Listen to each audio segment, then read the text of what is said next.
আসসালামু আলাইকুম ওরহমতুল্লাহি ওবরকাতু।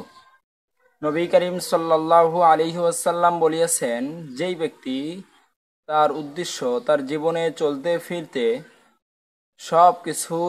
সব কিছুর উদ্দেশ্য আখিরাত করে নেয়, আল্লাহ রব্বুল আলামিন তার দুনিয়াবী সমস্ত কাজগুলোকে সুশৃঙ্খল এবং সুন্দর এবং তার অন্তরের মধ্যে নির্ভরশীলতা দান করেন।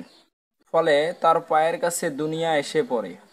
পক্ষান্তরে কোনো ব্যক্তির উদ্দেশ্য যদি দুনিয়ায় হয়, দুনিয়ার ধন দৌলত টাকা পয়সা সব দিক দিয়েই তিনি ব্যস্ত হয়ে থাকেন, তাহলে আল্লাহ রব্বুল আলামিন তাকে বিশৃঙ্খল এবং এলোমেলো জীবন দান করেন।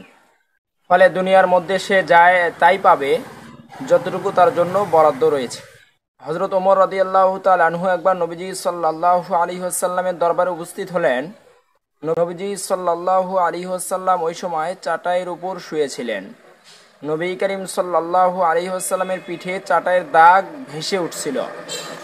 এই অবস্থা দেখে হযরত ওমর রাদিয়াল্লাহু তাআলা আনহু কান্না শুরু করে দিলেন।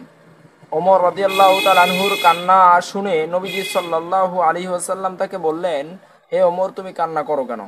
ওমর রাদিয়াল্লাহু তাআলা আনহু বললেন, পারস্য রোম সম্রাটের রাজা বাদশারা কত সুখ আনন্দে রয়েছে, অথচ দো জাহানের বাদশাহ আল্লাহর প্রিয় নবী হযরত মুহাম্মদ রাসূলুল্লাহ সাল্লাল্লাহু আলাইহি ওয়াসাল্লাম তিনি এত কষ্ট আছেন।